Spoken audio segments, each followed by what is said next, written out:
Pensemos en esto por un segundo. ¿Qué es lo que realmente sostiene un tribunal? No son solo ladrillos y madera, son ideas. Y hoy, nos vamos a sumergir justo en los cimientos filosóficos del derecho, en ese lugar donde se cruzan la ética, el poder y la justicia. Y todo arranca con la pregunta del millón, la que lo inicia todo. ¿Qué es lo justo? Es una pregunta que ha estado ahí por siglos y que define no solo una profesión como la abogacía, sino la forma misma en que decidimos vivir juntos en sociedad. Miren, hay dos maneras de ver la ley. Para algunos, es un simple manual de reglas que se aplican y ya. Pero para entenderla de verdad hay que ir mucho más profundo, a las ideas que le dan forma. Este análisis es justamente sobre ese viaje, de la superficie a la esencia. Ok, nuestro recorrido empieza en la antigua Grecia, la cuna del pensamiento occidental. Es aquí, en las plazas de Atenas, donde se libró la primera gran batalla sobre la verdad y el lugar que ocupa en la ley. Y en esta batalla tenemos dos contrincantes. Por un lado, Sócrates, casi obsesionado con encontrar la verdad objetiva, la esencia de la justicia. Y por el otro, los sofistas, que eran unos maestros de la retórica. Ellos enseñaban a persuadir y a ganar, sin importar si lo que se defendía era verdad o no. Este choque de ideas, creó una tensión que sigue vivita y coleando en el derecho actual. Y claro, esta tensión nos deja con una pregunta que sigue siendo súper relevante. ¿Dónde termina la habilidad de un abogado y dónde empieza la ética? La herencia de Sócrates es como una advertencia que nos dice que el derecho tiene que ser mucho más que una simple manipulación del lenguaje. Ahora avanzamos hacia otro dilema fundamental. Es un conflicto entre la ley que está escrita en los códigos y esa otra ley que, según algunos, está escrita en nuestra conciencia. Esta es la voz de Antígona, un personaje de tragedia que desafió la ley de su rey para obedecer lo que ella sentía que era una ley moral superior, el deber de enterrar a su hermano.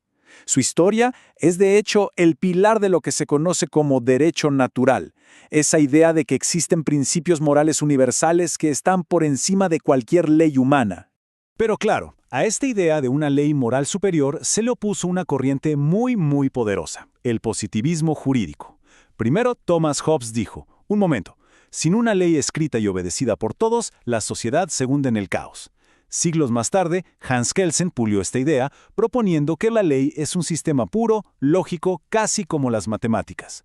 Para Kelsen, la pregunta no es si una ley es buena, sino si es válida dentro de ese sistema. Y ya. Y entonces, la historia misma se encargó de poner estas teorías a prueba de la forma más brutal que se puede imaginar, los juicios de Nuremberg. Después de la Segunda Guerra Mundial, muchos criminales nazis se defendieron con una frase: solo seguíamos la ley, y es que sus acciones eran legales bajo el Tercer Reich. Nuremberg forzó al mundo a preguntarse si esa defensa era suficiente cuando esas leyes eran monstruosas. La conclusión fue que no. Se tuvo que apelar a una ley superior, a la humanidad, demostrando así los límites del positivismo. Este punto de quiebre nos lleva a cambiar el enfoque. En vez de analizar las leyes que ya existen, empecemos a pensar en cómo crearlas.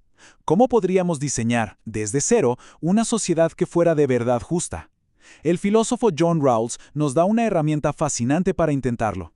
Rawls nos propone este experimento mental revolucionario. Se llama el velo de la ignorancia. La idea es simple, pero genial, y nos obliga a pensar en la justicia de una manera totalmente nueva. Va así. Primero, imaginen que vamos a crear una sociedad desde cero. Segundo, nos ponemos este velo de la ignorancia. ¿Qué significa? Que, tercero, no tenemos ni idea de quién vamos a ser en esa sociedad. No sabemos si seremos ricos o pobres, sanos o con alguna discapacidad. Y cuarto, con ese velo puesto, diseñamos las leyes. El punto crucial es, si no sabes dónde vas a caer, ¿qué tipo de reglas crearías? Por pura lógica y para protegerte, diseñarías leyes que protejan a los más vulnerables. ¿Por qué? Porque cualquiera de nosotros podría terminar ahí. Y esto transforma la idea del abogado, que pasa de ser un simple defensor de intereses a ser un arquitecto de la equidad. Pero, ¿y si todo el sistema de justicia no se trata en realidad de equidad, sino de algo completamente diferente? Pasemos ahora a la perspectiva más crítica de todas, con Michel Foucault. Foucault nos invita a mirar detrás del telón. En su famosa obra Vigilar y Castigar, él argumenta que las leyes, los tribunales, las prisiones, en realidad no existen para hacer justicia.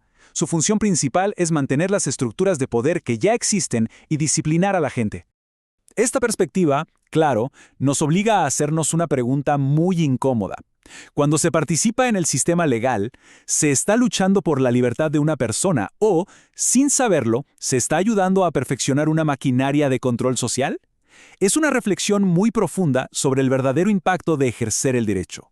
Después de este recorrido tan intenso, desde Sócrates hasta Foucault, llegamos a una especie de conclusión sobre cuál es el verdadero rol del derecho. Y aquí está el punto clave. Cualquiera puede aprenderse de memoria un código de leyes y aplicarlo como si fuera una fórmula. Eso es ser un técnico. Pero comprender las tensiones filosóficas que hay detrás, esa lucha por la verdad, el dilema entre la ley y la moral, la crítica del poder, convierte a una persona en algo más, en un verdadero defensor de la humanidad. Los gobiernos van y vienen, y con ellos, las leyes se transforman.